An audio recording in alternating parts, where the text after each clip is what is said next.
What's up everyone, welcome back to the channel and to another weekly 3D model. This week we're going to be making a social media beeper. Not sure how many of you out there remember beepers or pagers or were even alive when this technology existed, but before everyone had a cell phone in their pocket, there was a small device called a beeper or a pager, which was a wireless telecommunications device that received and displayed alphanumeric or voice messages. Basically what cell phones do now, but you didn't have the ability to reply or actually send text messages. It's kind of funny to look back now and think this was top tier technology at one point in time. And trust me, people were pretty hyped to have a voicemail attached to their belt. So I came across an image online of an old beeper and I started thinking of what a modern beeper would look like if the technology was still around. Of course, we now have cell phones, which does the job more than perfectly. But what if these beepers were still around and how could they be modernized to use in today's world? My idea was to take the concept of an old beeper or pager and turn it into a social media device. We all know people enjoy their social media nowadays, so this device is going to do just that, allow you to get all your notifications and messages sent to a specific device dedicated to your social media accounts. So this was the main image I decided to use as reference, and I really liked the bright colors and the fact it was see-through, and you could see some of the interior components on the inside. So my goal was to more or less recreate this device, but with a social media twist to it. Now before we get started, don't forget you can find this full video in real time on my Patreon page, along with all the working files, so if you're interested in seeing any of that or getting access to any of it, you can find it all in the link in the description below. So to start things off, we need to block out all of those main shapes. So we're going to focus on this reference image I showed earlier and basically try to recreate it, while also adding some additional buttons to it for all the different social media platforms. So I'm not going to focus on getting things perfect, we just need to start adding in some edge loops and start getting some of those main shapes blocked out. When it comes time for the interior components, we really don't need to worry about all the small details since you won't really be able to fully see them. They will more or less just be filler objects to make it look like there's a lot more going on underneath the cover. Like any model, we just need to take our time, and the more we work on it, hopefully the more it will come to life and slowly start to look more like our reference photo. Also, if you enjoyed these types of videos and you want to see more random 3D models, please consider subscribing to the channel or checking out my Patreon page. I upload other types of content there as well, like more tutorial-based videos, so if that's something you're interested in, please go check it out. Alright, enough of me talking, let's just continue blocking out these main shapes and let's slowly piece together our social media beeper.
Alright, so before we jump into those UVs, I just quickly want to give a shout out to this week's video sponsor, PCBWay. PCBWay offers a variety of services ranging from PCB production, sheet metal fabrication, injection molding, 3D printing, and much more. You can quickly upload your own files and get a quote immediately, so if you're building something at home or want to print one of your own 3D models, PCBWay makes it extremely easy to get custom parts for your projects, even if you don't have the necessary tools. They take care of everything so you can get those parts shipped directly to your front door. So if you're working on a project or need 3D printing or any of these other services, make sure to check them out in the description below. And once again, thank you PCBWay for sponsoring this week's video. Alright, so here is the social media beeper or pager in its finished form. Now everything is the exact same, but there is one very small detail that I decided to add. I feel like every time I finish up these models, because I always am trying to rush them to get them done in just one sitting, there's always something near the end when I come back to it that I want to add. And I realized I wanted to add a very small light to it, something that just would show you it's on or that you had a notification besides the screen. So I just added two very small booleans and I added these very small lights, just a few cylinders. That way I could just add some sort of light later on in Substance Painter. And of course, I needed to add some sort of wire, so I just quickly added a sweet mesh to add some sort of little wire that went into this hole, just to fake it and act like it was wired up so the light would actually be functional. Other than that, everything is basically the exact same. Now, one funny thing that I didn't mention near the beginning of the video is I wasn't actually planning on having this button imprinted or actually cut out. I was going to have an edge similar to this button on the far side, but for some reason while modeling, I don't know if my mind was just like not focusing correctly or anything, but I was clearly distracted and I completely forgot to add that on this side. So rather than spending more time trying to add that, I just simply added a boolean to make this button just more of a cutout. So just something I wanted to point out. This wasn't my original intention, but in a way I feel like it adds a little bit to the model. It makes it a little bit more unique and different, so not everything is the same. A little more variation in shape, you could say. And I feel like it just works, so I was pretty happy with it in the end. Alright, so for the UVs, I decided to split this thing up into 3 different groups for the 3 different textures applied. So if I open up my UV editor and I click on the first group, you can see it's basically the shell. So the main case that surrounds it, along with this chain on the side, and just a few small pieces like this random cylinder on the inside, and this button here, and these little rubber pieces. But more or less, it's the main shell of the beeper. Of course, I know I say this in every video, but I try to really take advantage of all the real estate in this 0 to 1 space in my UV. That way I could just get the most out of those textures. I didn't want any unnecessary space going to waste. So try to enlarge these shells the biggest I could with giving priority to the most important shells that I have on my objects. So these ones in particular, because they were the main case and the largest objects in my scene, those needed to be pretty large. That way I can get just nice detail out of them. And the second group in texture is all the other main buttons and screen and a few other small elements from the inside. Now originally I wasn't planning on adding these inside components to this UV set. I was just going to make one group for all the inside components, but because I had so much extra space in this UV map, I just decided to carry some of those components over just to take advantage of that space. But of course I needed the screen to be fairly large since I wanted to add icons and text, and these buttons as well since I wanted to add some sort of imprint like a little button or a sign.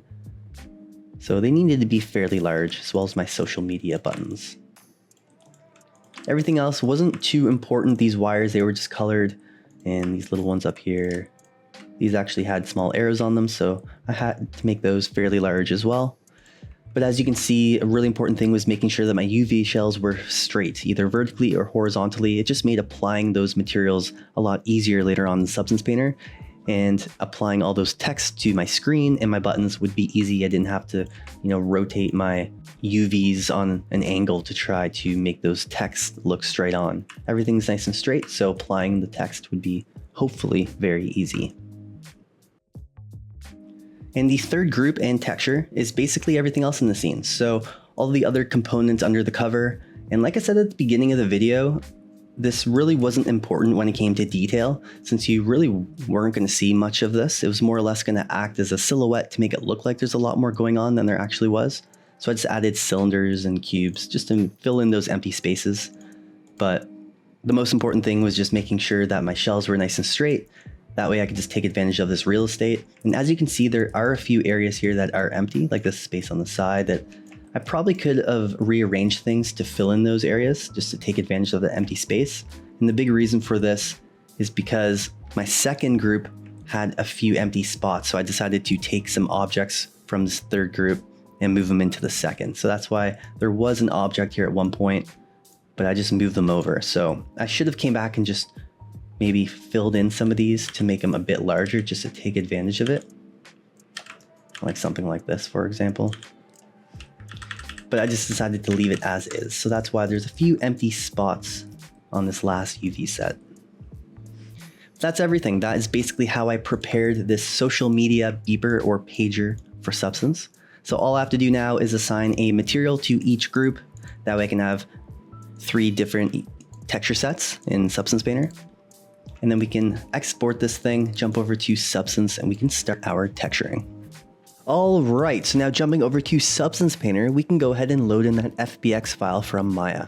So when it came to the textures, everything was fairly straightforward. I used all of the built-in textures that Substance provides for you.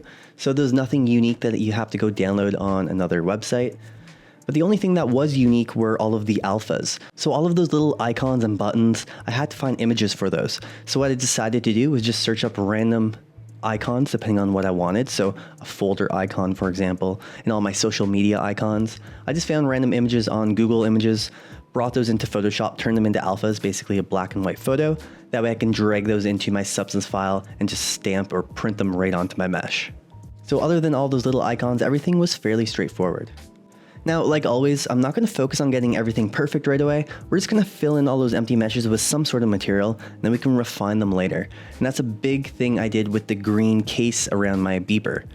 Throughout the texturing process, I knew I wasn't fully happy with it, but I didn't want to just waste time trying to dial in the perfect texture without having all the other materials applied. So what I'm going to do is just quickly fill in those meshes, not stress too much knowing that everything's not finalized.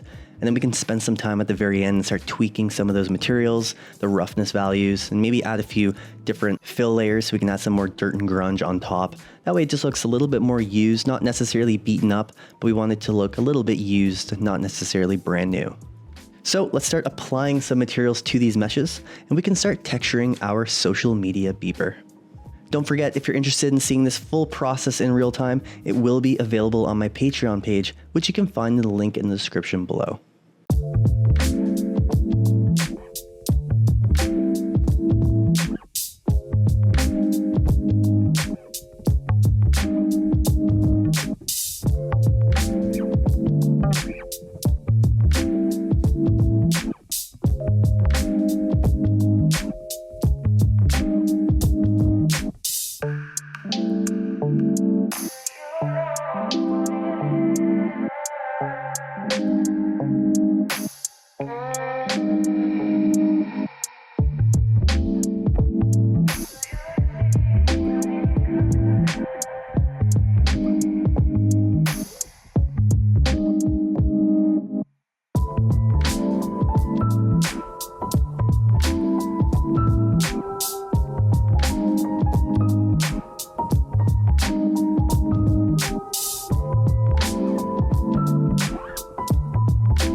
right, and that is everything. That is the whole 3D modeling, UV mapping, and texturing process that I did to create this social media beeper. I really hope you guys enjoyed this week's video, and if you did, hit that like button and please consider subscribing to the channel. And as always, I want to give a massive thank you to all of my Patreons for your continuous support. All right, thanks for tuning in, and I will catch you guys in the next one.